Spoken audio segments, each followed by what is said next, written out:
아는 기자, 아자 시작합니다. 이 정치부 최선 기자와 예상보다 더 빨리, 더 뜨겁게 불붙고 있는 이 지방선거 이야기 나눠보겠습니다. 대진표가 윤곽을 드러내면서 이 여론조사 결과도 이제 속속 나오는 것 같습니다. 네, 지난 대선 윤석열 당선인과 이재명 경기지사는 경기에서 치열한 접전을 벌였었죠. 네. 이번 지방선거에서도 여야 후보 간 접전이 예상됩니다. 여론조사가 나왔는데요. 민주당 후보 적합도에서 김동연 전 경제부총리가 1위를 차지했고 국민의힘에서는 유승민 전 의원이 1위를 했습니다.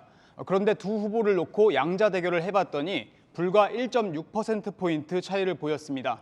물론 경선 전이기 때문에 최종 후보는 바뀔 수 있지만 후보가 달라져도 여야 간 초접전 양상은 변하지 않을 것 같습니다. 접전이군요. 근데 이제 대선 결과를 보면요. 이곳뿐 아니라 상당히 이 접전이 예상되는 곳들이 많을 것 같습니다. 네, 이번 대선 결과를 17개의 광역 시도로 나눠서 보면요. 윤석열 대통령 당선인은 총 10곳, 이재명 전 경기지사는 7곳에서 승리했습니다. 한 자릿수 차이 득표율로 경합을 벌인 곳은 경기, 인천, 대전 등입니다. 박빙 승부가 곳곳에서 펼쳐지다 보니 국민의힘은 이겼지만 안심할 수 없고 민주당은 졌지만 쉽게 포기할 수 없는 겁니다. 자, 지금은요. 현재 이 지방 권력은 민주당이 장악하고 있다. 이렇게 표현을 해도 될 정도죠? 네, 4년 전 지방의회는 민주당이 광역의회를 거의 독식하다시피 했었거든요. 17개 시도의회 중 민주당은 경북, 대구 두 곳을 뺀 모든 광역의회에서 다수석을 차지했는데요. 756개 의석 중 77.5%가 민주당, 국민의힘은 17.9%에 불과했습니다. 상황이 이렇다 보니 국민의힘은 대선의 기세를 지방선거로 이어가기 위해 총력을, 민주당은 의석을 유지하기 위해 안간힘을 쓰는 겁니다. 자, 대선 2라운드라고 이제 저희가 소개를 해드렸는데 윤석열 당선인도 뭐 이게 대놓고 얘기는 못하겠지만 상당히 이 지방선거 승리의 의욕을 보이고 있다. 이런 기사들이 상당히 나오고 있던데요. 네, 윤석열 당선인 측 관계자는 새 정부 시작과 동시에 진행되는 지방 권력 선거에서 승리해야 국정 운영에 동력을 확보할 수 있다고 말했는데요. 지방선거에서 압승을 거둬야 한다는 윤 당선인의 의지도 강하다고 합니다.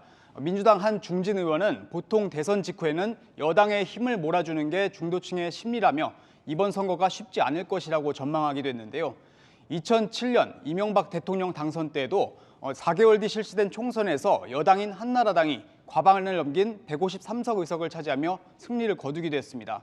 김은혜, 이철규 의원 같이 윤 당선인과 가까운 의원들의 차출론이 거론되는 것도 당선인 프리미엄과 무관치 않다는 분석입니다. 자, 반면에 이 상대인 민주당 보면 이재명 전 경기지사가 이번 지방선거 때 아예 등장을 할 것 같다죠? 네, 더불어민주당에서는 이재명 전 지사의 입김이 강하게 작용하고 있습니다.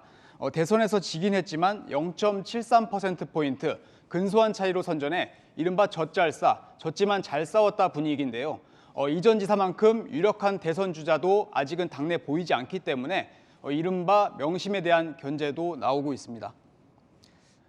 한 민주당 의원은 현재로서는 이전 지사밖에는 선거를 이끌 인물이 없다고 말했습니다. 이번 지방선거에서 선전해야 확실하게 민주당을 이재명 체제로 개편할 수 있기 때문에 이전 지사 역시 지방선거 지원에 적극적으로 나설 것으로 보입니다. 네, 이제 당에서도 좀 시동을 거는 것 같던데 이 경선 관련해서 붐을 일으킬 여러 프로그램들을 준비 중이라죠. 네, 선거에 이길 후보를 내보내기 위해서 검증 단계부터 철저하게 해야 된다는 겁니다. 국민의힘은 PPAT, 공직 후보자 역량 강화 시험에서 좋은 성적을 내야 가산점을 받을 수 있게 했습니다.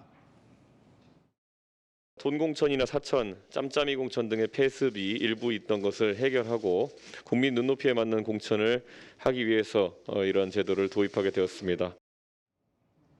민주당은 맞불 성격으로 AI 면접을 통해 얼마나 지역 현안을 잘 아는지 테스트하겠다고 했습니다. 네, 최선 기자 잘 들었습니다.